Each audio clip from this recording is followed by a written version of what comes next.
Hey there, and welcome back to Remake Rewind. There we go, fourth title. Thank you so much for watching. And tonight, well, me and Matthew watched one that Matthew's wanted to watch for a while, and that is What Did I Do with That Blu-ray here? Perfect. We watched Friday the 13th, the Killer Cut, and we got a lot to talk about, and I think Matthew kind of got into this one.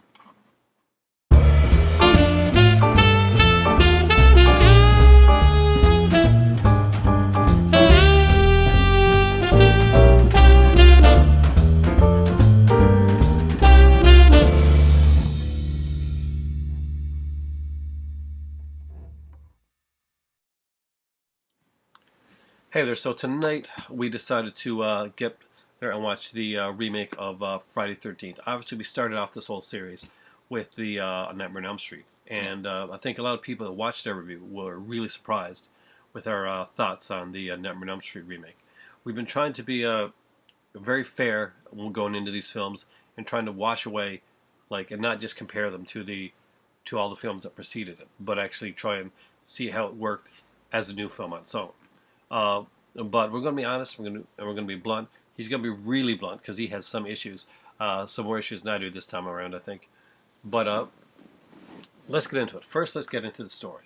The first 20 minutes of this story pretty much is we meet this cast of characters that we think are probably going to be like the group that we're going to be following around. Because usually that's what happens in a Friday the 13th movie. They set up these kind of likable characters and some not so likable characters.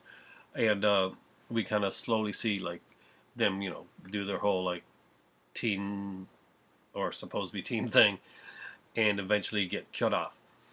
These guys are coming up to this area because they heard there was there's some weed up in this area, and I gotta say this right out of the gate because I want to get this out of the way before we go on with any more of this review.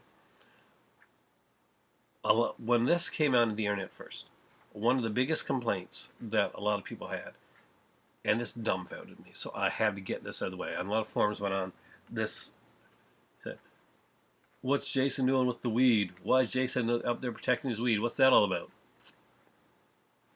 Just happens to be by Crystal Lake. Yeah, and maybe you don't live in an area like that where that stuff kind of does, but that's the thing. Not for Jason. Jason's not out there planting weed. That's not what he's doing. That's never in any way a part of the film. It's just what Alfred Hitchcock would call a MacGuffin. It is something to get characters into a specific place and situation to get the story progressing and get along. I'm sure they could use a million different ways, but it was just kind of a fun way to do it, and it actually works. The characters in this one are very, very likable. These characters that we meet here, and they're really fun. We don't need to learn. We learn a bit about them in a very short period of time. And I gotta say, that's one thing I really liked about this at the beginning of this film, is that although we don't get nobody has any huge monologues, we do find out that these characters, they do work well together. They do fit together. And we see our first two boobs, and they're amazing.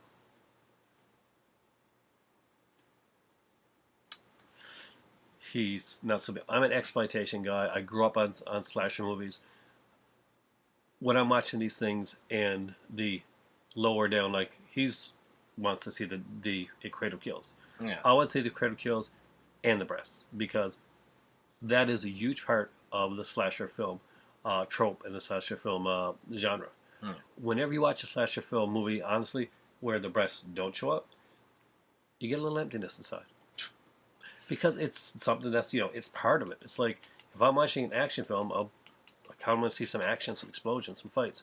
When I'm watching a slasher film, I want to see boobs, and I want to see blood, and I want to see some kind of wacky hijinks, and some decent characters. And we get that right out of the gate here. We have Amanda Rickert in it, and she is Ricketty? Ricketty, is it? I don't remember. The girl from The Mentalist.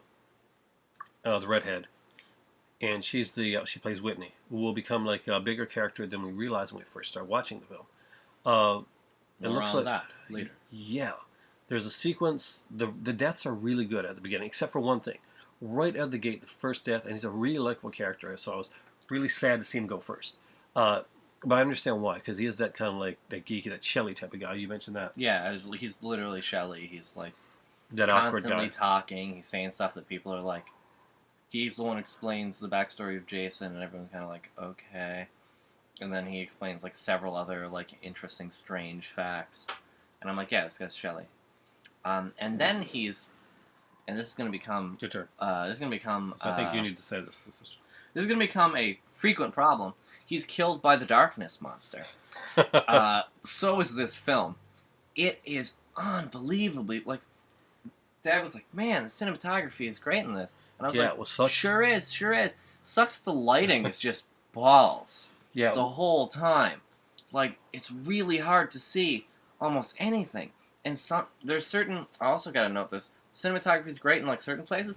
There's sometimes, especially near the end, where the cuts and shots that's for like the fight scenes kind of like at the end doesn't make are sense. so jarring. It happens, like Jason Bourne on you. It happens the only time you see Jason really without his mask too, where the cuts and movements are really swift. That actually made me feel that they didn't feel as strong with their makeup than anything else. Yeah. That's how I kind of felt, and that kind of left, there was an empty feeling when that. You were like, I feel they did it intentionally, and I was like, but that's what I meant. But like that's a big scene. I know we're not supposed to be comparing to the other films and all that, but it is a big scene for all of the Friday the 13th films. The reveal of what he looks like under the mask is always different. Let's forget about Oatmeal Face. Yeah, that was really bad. But it is a big reveal. It happens in every one of the films. And he has such a Richard Brooker, mixed with Kane Hodder style to him. Obviously, Derek Mears, and you can tell this right from the get-go, he is a fan of these films. He's a fan of these characters, and he has studied Jason. Yeah. He has really studied Jason. There's some eye movements that he does behind the mask. There's kind of like things that he does, kind of like this anger that he gets into him is very Kane Hodder. There's this kind of running type thing that he does that's very much a Richard Brooker. There's kind of a stance that he does that reminds me kind of C.J. Graham for Part 6. You got all the best of all the Jasons kind of combined in Mears, and Mears is a real fan by even near the end, we got a bit of Ari Lehman. Yeah, we do actually, and we'll get to that in a little bit. Yeah. But that is the darkness is like it's really jarring. This is Marcus Nispel who did the remake, also directed the remake of Texas Chainsaw Massacre, which we'll do on our show. Now, when you see things, I mean, in the daytime and shots, I gotta put it there right now. Most of the time, I'm just doing a review of the actual film itself. But on this time, I have to point this out because it stood out. Yeah. So Are you talking much. about the menu?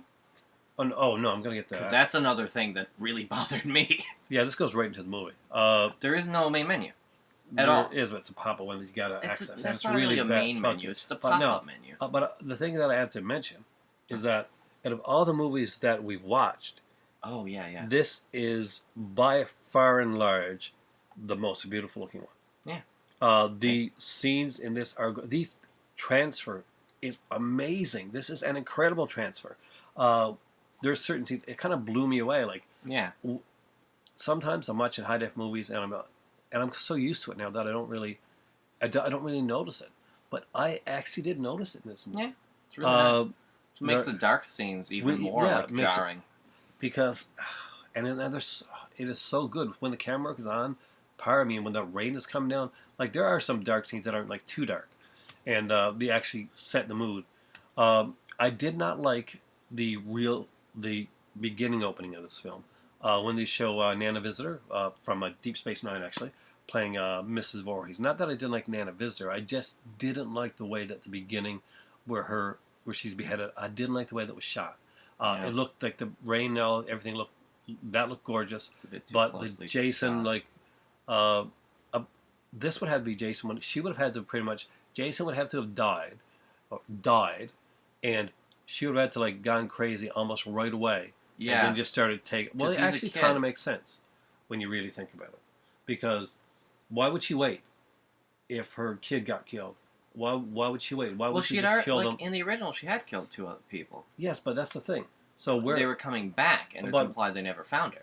Yeah, but I guess what we assume here is that the girl that she goes to kill here is more like they don't get to like this is not Pamela Voorhees movie. Yeah. So Let's be honest, no one's doing that. that's what we're doing next. I think they're like making the younger Jason, maybe something. Really? There's all kinds of Like, rumors. nobody wants to do that. All kinds of rumors. I still think they need to do a Winter Jason. I really do. I think that would that'd be awesome. Amazing in the snow covered like Crystal Lake.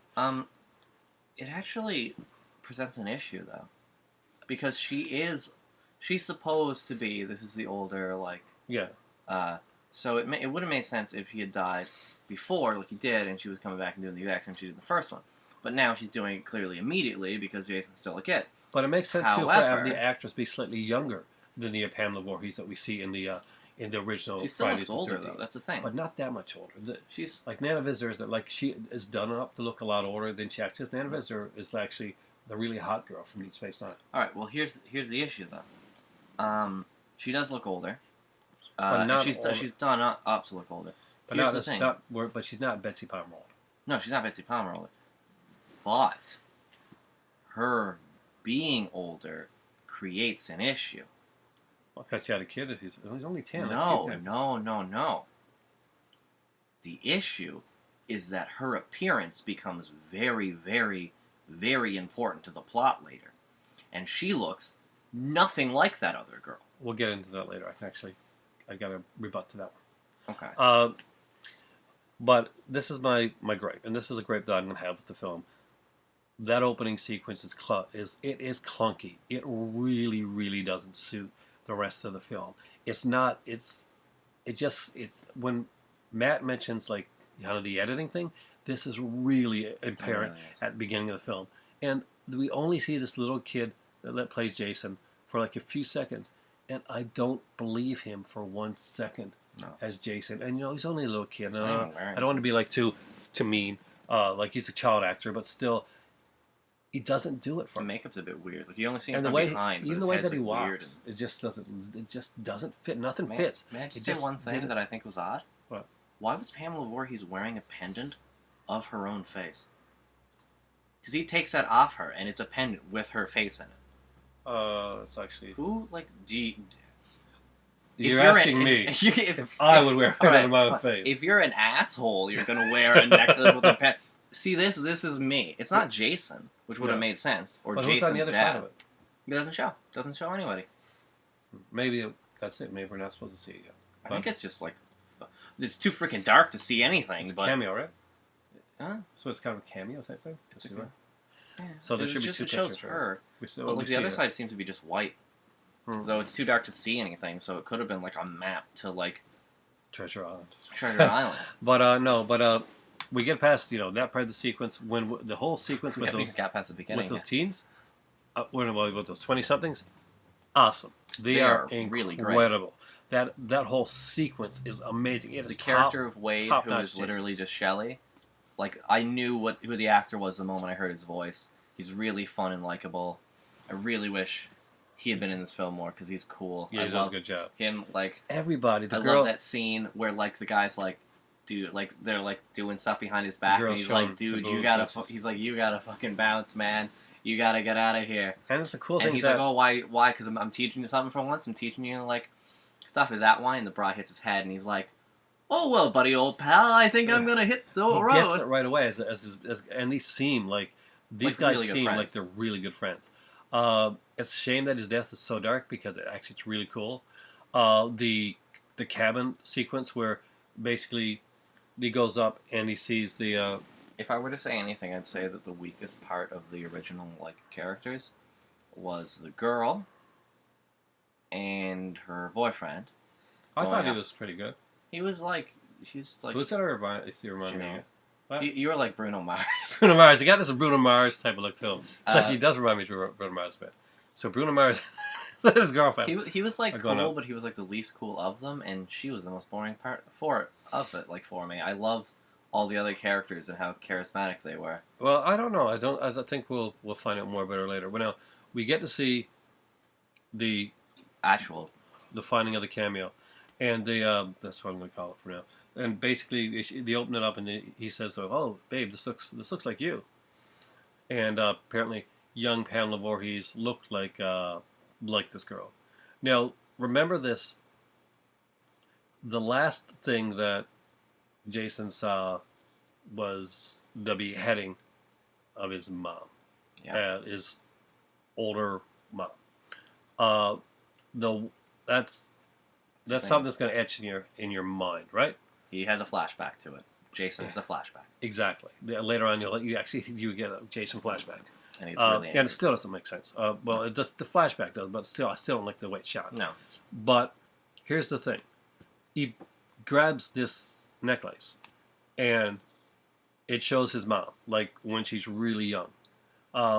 Obviously, before he was, old enough to know like what she looked like back then. Well, he would have seen pictures, like his mom would have shown him pictures when she was younger and stuff like that. But that wouldn't he be holds the one on. to relate to. No, but he holds on to his mom in the cameo. He doesn't. He gets this.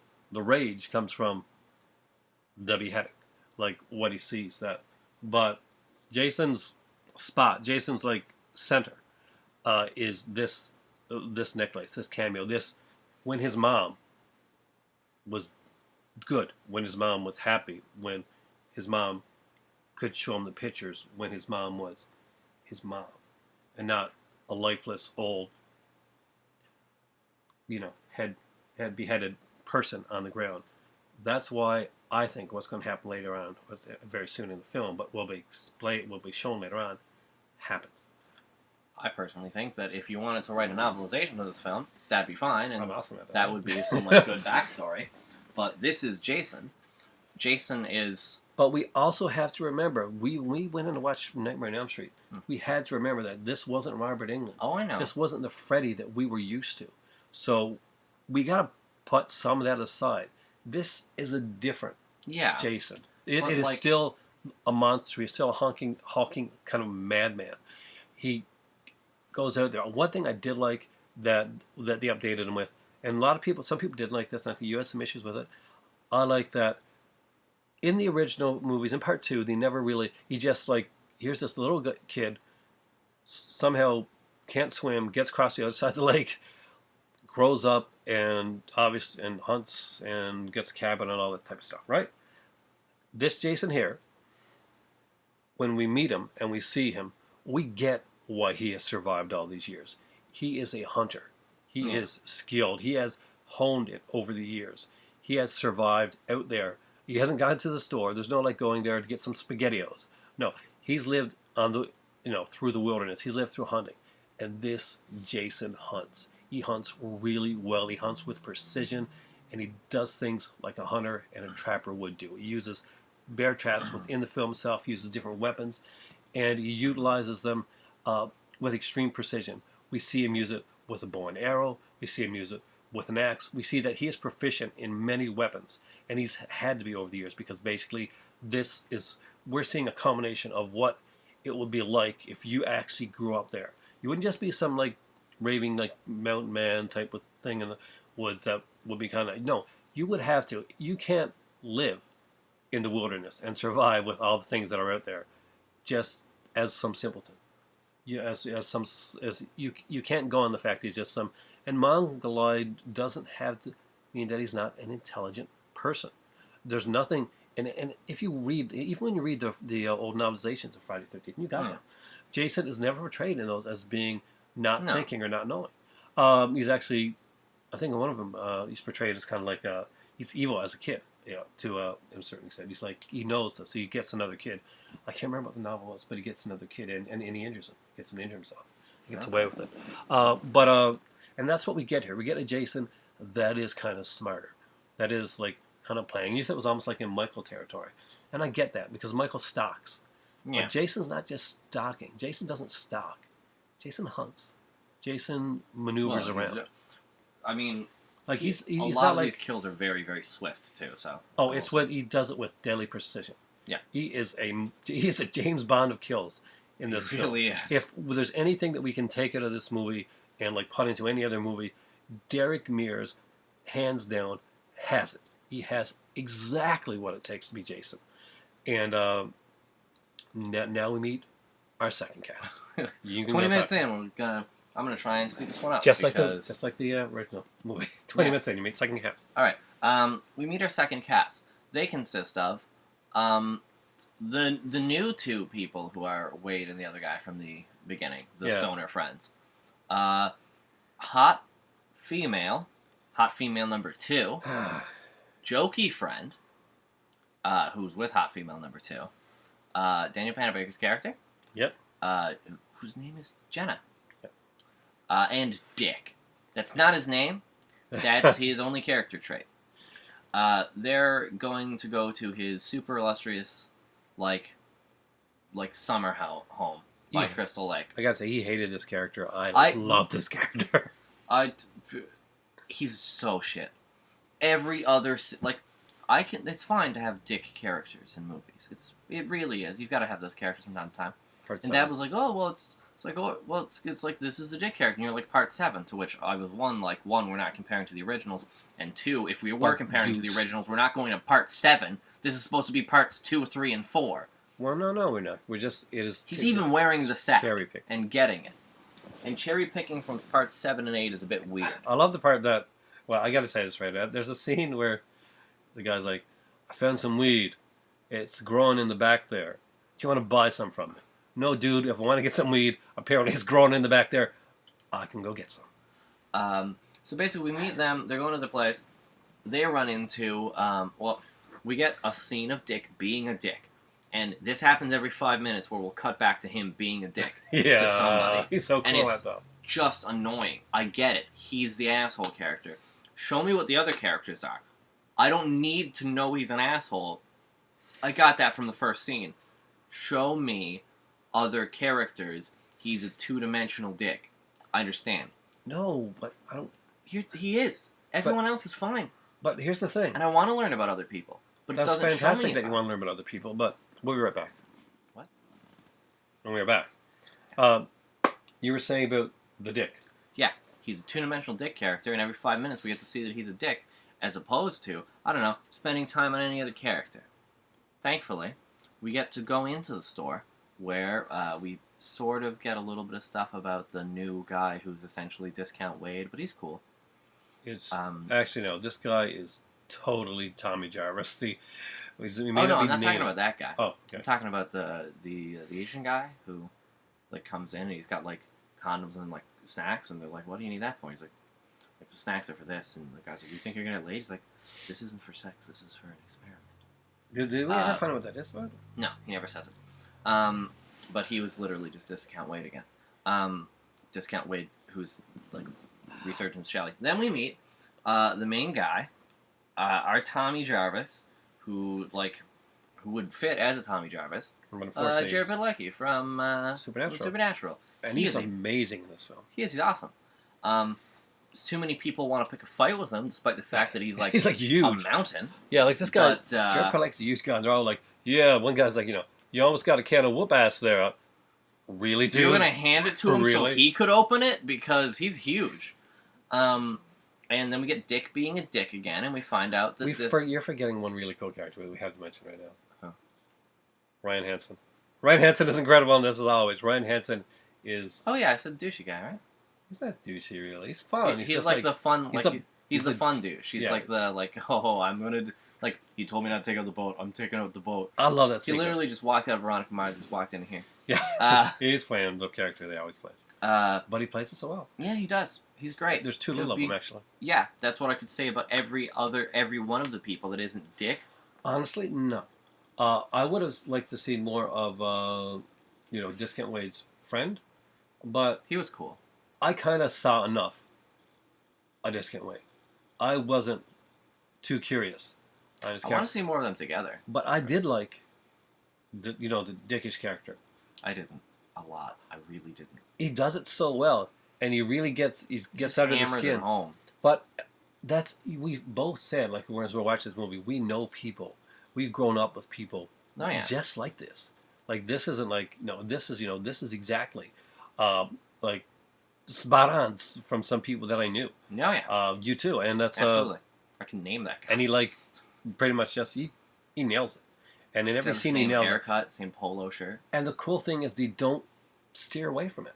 No. When the chips are down, when sometimes you'll see them but he has this side to him too. No, when he takes a gun and he shoots and to him it looks like he may have killed a girl. He he just automatically stares at me like, look, Jason's already killed Bree. Let's get out of here. Yeah. And Because two-dimensional characters are just the best, aren't they? No, that's a cool scene. I will say that. Friday 13th is all about two-dimensional characters. Yeah. Yeah, pretty much. But Friday 13th is one of those series that created the stereotype. I was gonna say this like later, but there's only there's two characters whose names I know in this film. Jenna? Well, three. Jenna, because she's awesome. Yeah. Wade, because he's awesome. And Whitney, because her name is on a flyer. And that's it. Whitney, by the way, is the sister who appeared to get murdered earlier. See, Jared Padalecki is the brother, and he's up looking for his sister. She's been gone for 6 weeks now. Yeah. His name's Clay. Richard Burgi does a small role in it as Sheriff Brack. I should mention that his name is Brack, and there's a reason for that, actually. Crystal Lake Memories, that big coffee table book, and you probably, Opie, actually got me the Blu-ray of the documentary, which is awesome. Thank you so much, Opie. You look great, even without the beard. Brack was named after Peter Brack, who wrote Crystal Lake Memories. Nice. It's kind of a nod to him. I picked up on that kind of right away, and I thought, oh, that's kind of cool. And Richard Burge is one of my favorite character actors. He's only got a small role in this one here, but he makes the most of what he's got. But let's get down to the brass tacks. Yeah. Let's get down to what we think of this movie. We spent a lot of time talking about it. We didn't even really get time talking about the first of it. But here's how it goes. Everybody dies, and then we get a shocking death that you don't like. Let's get to that. Yep. Biggest thing. Daniel Panabaker's character, Jenna, gets murdered. And our final two characters are Clay and Whitney. This is the stupidest goddamn twist. I hate it. It's not deserved. Whitney is seen at the beginning. She says 2 freaking words. Then she's seen crying or whining because she's been kidnapped. By the way, Jason kidnapped her. Imagine whining or being kidnapped by a serial killer that's killing all your friends here's the around thing. you. She isn't the protagonist, and it's on. Yeah, okay, but Jenna is the side protagonist. She's the other character that we're focusing on, and now she's dead. Whitney doesn't deserve to be in that final 3. I only remember her name because it's on a flyer. I don't know her as a character at all. Jenna, I know and I care about. So it kind of hurts when she does, doesn't it? Oh, is that the point that you said? No, I'm going to make. We're going to get there. Are you going to bring in the Tommy Jarvis thing? Because I thought about that too. No. It doesn't matter because when they're doing the final fight and she says her stupid freaking line of. She didn't write that line. No. Hey Jason, say hi to mommy for me. Stabs him. In hell. That's an awful line. Yeah, it is awful. And when she's crying on the pier after they've done everything, and he's gonna go comfort her, I don't care. Because you're so invested in the other character, right? Yeah. Want to die. Yeah. This is nice. And you're like, oh, they made you like the character. Yeah, but then they kill her off when I don't care about the other girl. If I cared about the other girl too, it would be fine. This isn't a Wrong Turn 2 situation where they killed the character. I was like, oh my god. And then I was like, oh, I like this character too. I don't care about Whitney. But you do care about Jared Padalecki. Not to the same extent. Jenna was the one who was interesting, and I liked their chemistry more than I liked him as a character. Can I tell you what I got out of it? Sure. I was too pissed when they killed off Jenna's character. I really, really wanted to see her be the final girl. That being said, I've always been pissed when they killed off Jenna's character.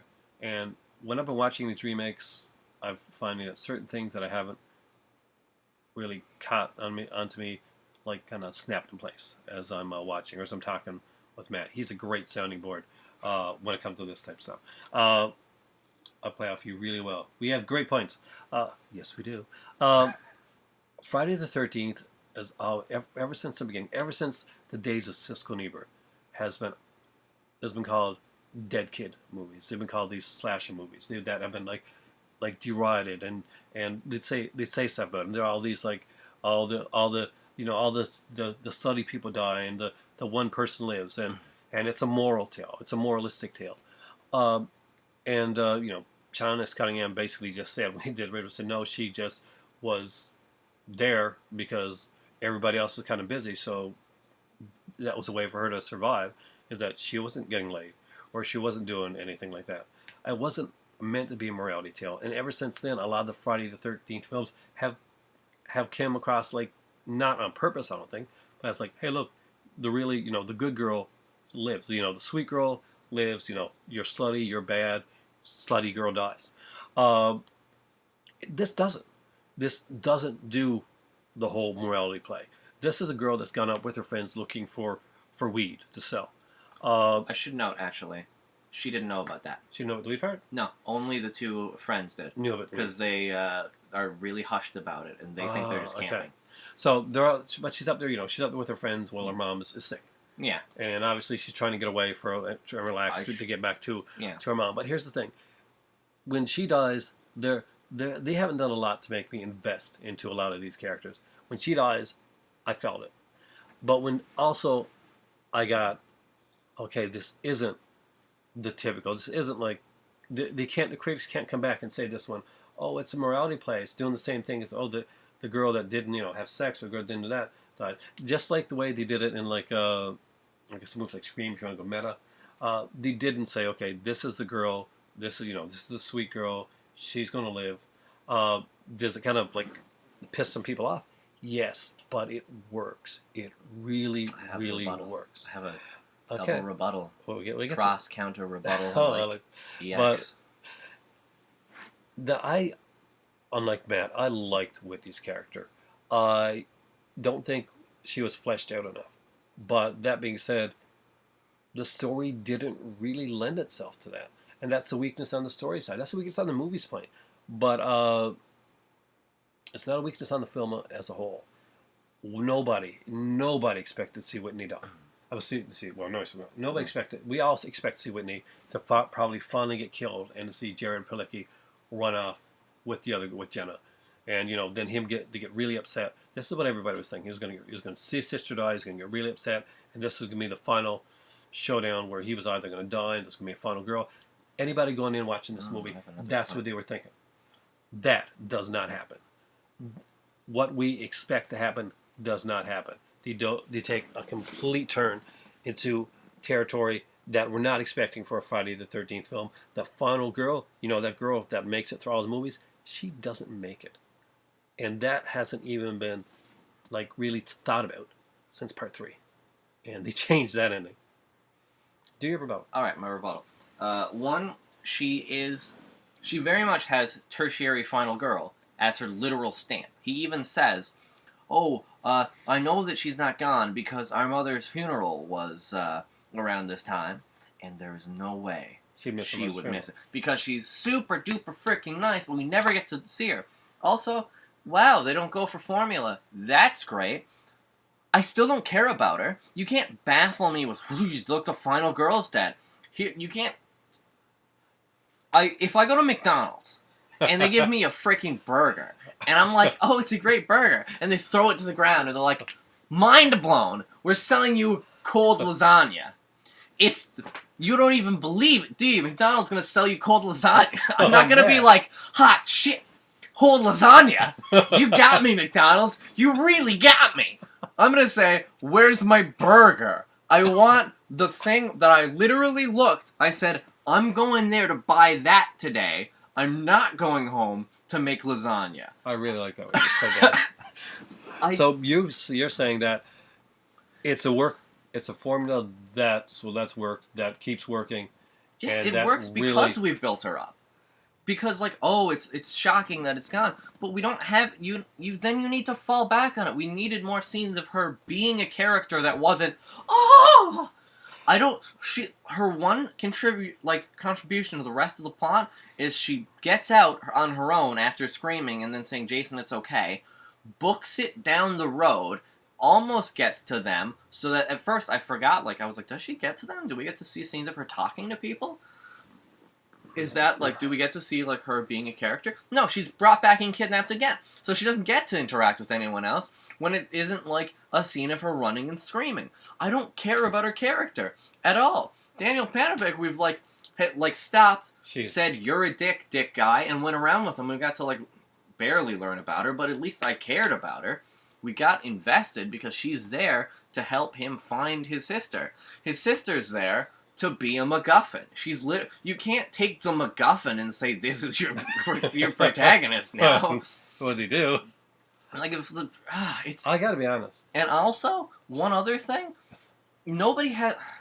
You're expecting him to kill, like, Whitney, and he'll have, like, this crazy reaction. Yeah. And honestly, that would have been nice, because nobody has any reaction to anyone's death in this. That's true. People just die, and people are like, well, no. Bree has reaction to the death of when she's hearing the friend. She doesn't see it, though. No, but she hears it, and she's like, shut up, shut up, shut up. Which is kind of comical, because by the time she starts saying, shut up, shut up, shut up, there's no sound going on inside.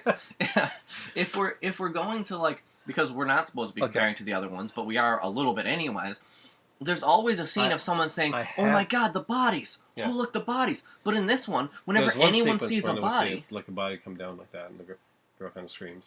Which one? I don't really remember. Because there's nowhere like the protagonists do it. Like when the cop dies, they're just like, the cop's dead. What? When the cop dies, they're like, the cop's dead. When Discount Wade dies, his like friend is like, whoa. But like it's not really like... I gotta say something. I gotta say right now. Yeah? I gotta concede defeat in that rebuttal one. You totally won that. That was an awesome statement. That rocked that. You did that, and you completely won me over when you're saying it. And I gotta agree. You're right. Yeah, but there's so much that I do like about this movie. There's so much that I don't like about this movie. There's one other thing that I think I need to address that you brought up earlier, where you said address that. Will I go? Yeah, sure. Although I will want your point on it. Okay. You said earlier that the most important things about a slasher are the kills, the breasts, because dad, and exploitations, and the blood. And I think, the moment he brought that up, I thought about every single kill.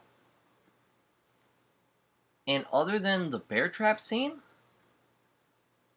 and even then, there's not a lot of blood. The kills are graphic, yes, but they're not overtly bloody. They're like, when someone gets a machete down through their head, it's really clean. It's a very, like, clean go-through. When someone gets an arrow through their head, it's also pretty clean. Which, arrow in the head, that's fine. There wouldn't be much blood there. When someone gets a machete through the top of the head, it's fairly clean. When someone gets an axe through the back, it's cool. It's probably the coolest death in the entire film. But it's really clean. I think the one, like, legitimately, like, oh, snap, like, gore death, where I was like, oh, wow, was Sheriff Brack's death, when he gets a fire poker through the eye. Where you see, like, the eyeball come out the other side, and it's decently gory. But I feel like there really wasn't a lot of blood for a Friday the 13th film.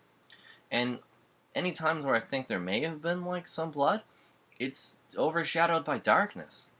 So, as visceral as Jason is, and as brutal as he is, he's not, like... It doesn't seem as gory as it used to be. And I think that presents an issue with the like, magical triumvirate that Dad displayed. Huh? That I will say again now that he's returned. Because I know you love repeating points. There's not a lot of blood in this film. All of the kills are really clean. And you said at the beginning, blood, boobs, and the, like, in creative kills are really important. But, like, when the head goes, like, when the machete goes down through the head, it's really clean. A friend of mine said his problem with this movie was that in a normal slasher movie, the machete goes through the head, or somebody gets stabbed in the throat or something. Yeah. But in a Friday the 13th movie, the eye pops out, or there's more. There's more there. It's like it cuts it short in every one of Yeah. the scenes, and I would agree with I that. said the only one that I thought was like really like even got close to that was Sheriff Brack's death with the fire poke when you see his eye come out the other side. That was a good scene, good sequence. But everything else was way too clean. Like pushing the girl against the thing, you don't see it. It's too dark. There's no blood. Anytime that I felt that there was going to be some blood, Yeah, like Wade's death, your it's blood way loss too. cannot be. It's way too dark. Cannot be quenched. And like when the thing goes down through his head, like there's which is clearly a reference, like or at least I'm assuming is a reference to part like is it 3 or 2? Part 2 with the wheelchair. There's so much less spectacle. It's so clean the way that it goes in. Even when it comes down through the girl's head, it's really clean. That's like, well, do you see like Texas Chainsaw Massacre 2? There's sequences like that. I guess they're similar. It's I don't know. It's too clean for me too. And once again, like the blood is important. I think also I didn't mention this. I mentioned this a lot while we're watching the film. He uses the machete a bit too much for my liking. See, I don't think that. Like you said that at the beginning, but do we also later on he does like see, switch it up a bit. The arrow, we got the screwdriver, we got the axe. I don't like the screwdriver that much, to be honest. I said that was pretty cool. It was a bit like drawn out, and it seemed weird for this hulking man to take so long to push it into him. But I think that was cool. Like, and there was also once again Gore, so little blood too. Like there was only like a couple trickles of blood going down. But it was still like there was the kind of like I don't want to say the word brutality of it, but it is kind of like. I said that he's visceral, but he's not like gory. It's not brutal. And this is still like this is like but there are some great like sequences in the film. There's a couple. Let's give our overall opinion of the movie. All right. I think that originally I thought it was like before I went into this, like before we even started the series, I said when we get to remakes, like I want to try Nightmare on Elm Street because I remember really hating that one, and I want to see if there's anything in it that's good that I like because I remember there were little things, and I want to talk about those. And then I ended up liking it a lot. I said to him, he was like, "Well, like then we got the Nightmare on Elm Street one now, or I mean Friday the 13th, like that one's good." And I was like, I remember that just being a generic like Friday the 13th sequel.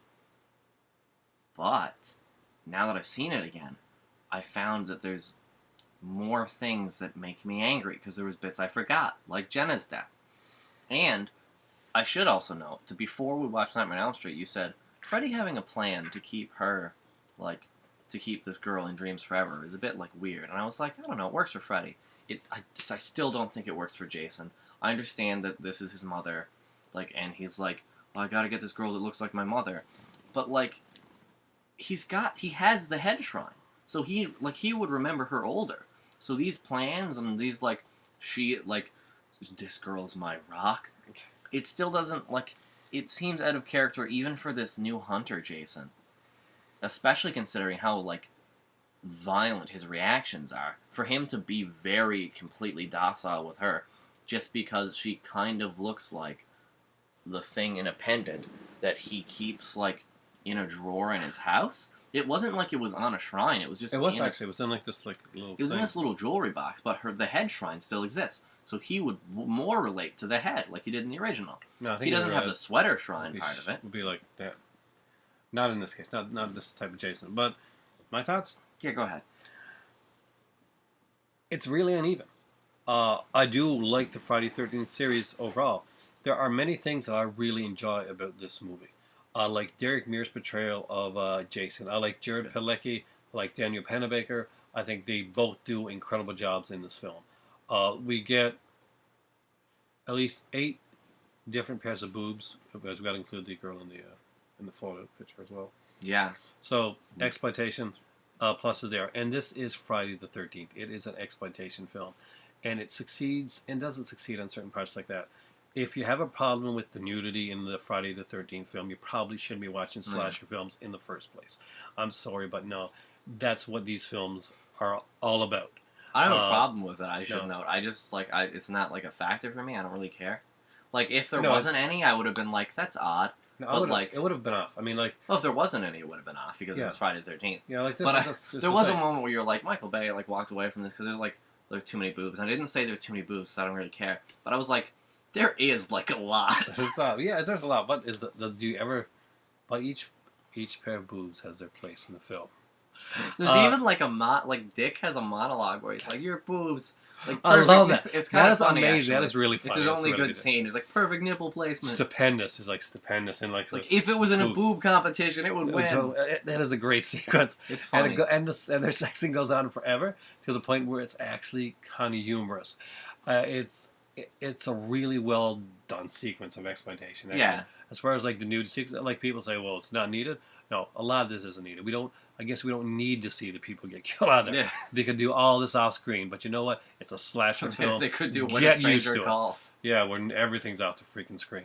It's uneven, but is it a good film? Is it a fun film? It's a fun film. Is it a great Friday the 13th film? No, it's not a great Friday the 13th film, but it's a hell of a lot better than anything that New Line put out. Jason Goes to Hell. Oh, Freddy versus Jason. Jason X. I'm sorry. I love Jason X. Yeah, Jason X is a comedy, but not as a Friday the 13th film. No, not as a Friday the 13th film, but it's such a fun film. Though is, flaws and all, this is a Friday the 13th film. This is more in the lines of the Paramount style of Friday the 13th. Yeah. It doesn't have the best of it. This is more of the later Friday the 13th style. Yeah. But I do like some of the things that they did with it. There are some issues that I have with this film. I would consider it like this is one. Oh no, it's definitely one to watch. To put on around Halloween time. It's a fun film. Yeah. It's got a bunch of people around, a party type thing. It's that type of film. You kind of turn your mind off, and you got to. When we're doing this, however, we're doing this to review it. So it is our I don't say job. I wish it was a job. That's what we do. Is the picking apart. Now, if you love the film, that's fantastic. If you hate the film, that's fantastic too. All of this is opinion, but on almost every point here, I gotta concede with you that I agree with almost every one of them there. In this case, we do actually agree on a lot of this film.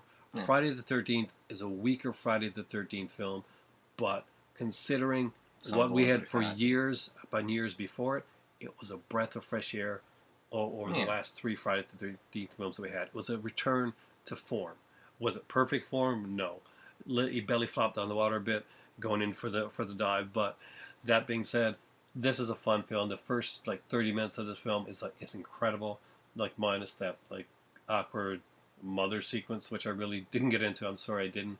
It was Bad Sin City type film. That's what it reminded me, Bad Sin City type of stuff. Yeah. But yeah, no, it's a fun film. It's a popcorn flick. Don't go in expecting this is not, again, these movies aren't Hamlet. These are fun. Though that being said, it goes down the path when it comes to the Friday. There's many more Friday 13 films that are better than this one, and we'll talk about those when we do our podcast that talks about all the Friday 13 films, which you will be doing. So, for me right now, as you can tell, my voice is going. I've had to leave the room a couple times because I've been kind of sneezing and stuff, take some cold medication. And for me right now, guys, it seriously is time for tea. And for me, I've got a new, I know summer is over, so this joke isn't going to make sense. I got a new summer job. It's time for me to go camping. Camping. See you at camp. You will be there.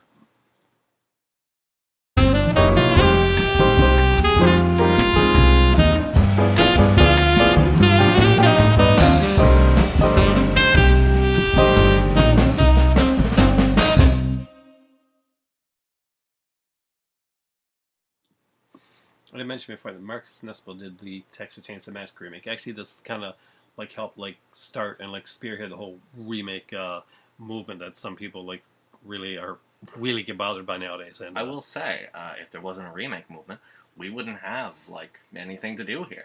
Yeah, so I do, however, have a couple things to say about the Texas Chainsaw Massacre remake when we do that video. That one will be coming up. I actually have the Blu-ray for Texas Chainsaw Massacre. Maybe that one will have an actual DVD menu or Blu-ray menu. Yeah, that's one thing we even kind of touched on it there, but there's no menu. How is there no menu? I know everything needs a menu. It's and very a pop-up old menu does not count. It was a pop-up menu is an option on the Nightmare on Elm Street one, but there's still a menu. If I press main menu, it's still going to go to a menu. I like the fact there's exclusives right for the actual here. Additional slash scenes. Explore the rebirth of Jason Voorhees in the new movie-going era. There's a thing here, and there's a trivia track. Yeah, but Terror like track. I want to look at Picture that through picture. the main menu. I don't want the whole like movie playing in the background. I'm trying to look for that. Hacking back, slashing forward. Yeah, I know the menus, but there's some good features. No, there's Worth some checking cool out, guys. features. If you're gonna pick it up, pick up this Killer Cut with the with this one here. Yeah. I actually can't remember what the theatrical cut, like the differences are, because I haven't seen the theatrical cut in like since it came out. Maybe less boobs. Maybe. Not more gore, because there's not really more gore. No, there's no more gore in this. But yeah, there we go. Well, yeah. That's been Friday the 13th, guys. You know, pick the right day to do it. I did. It's a Wednesday. It's a Wednesday. Wednesday the 29th. Son of a... Thanks for watching. It was his birthday. Wednesday the 29th of September. Well, his birthday can't be on the 13th of Friday every year. Yeah, that doesn't make any sense. Well, To be fair, they never say it's Friday the 13th. They don't say what day it is. Well, how come we get to part 6 and the guy's like, well, pick the right day to do it. It's his birthday. It's Friday 13th. Is his birthday always on Friday? It's every Friday the 13th. Yeah. Does Jason sometimes have 2 birthdays a year? Is that what's going on here? Does it work like a leap year? Does he have a leap year birthday? Was he born on Friday the 13th? And they were just like, I'm not going to check the month. Maybe he's a coffin baby. Maybe he's a coffin baby. He crawled his way out of the coffin. On Friday the 13th. Oh, man. Only on Friday the 13th. Man, and then he died and came back to life again on another Friday. Friday. A remake of that. When can we do another episode of this with what? With the next remake? I thought they were planning it. We got a game coming out. When's the remake? 2017. That's Really? what they said. Yeah. So, all right, let's see if that happens. Yeah, because the TV series just got canceled. Oh, really? Yeah. Oh. It really is. Time for tea and some disappointment from Matt right now. Looks like a very sad little Jason. This is going to be a sad visit to camp.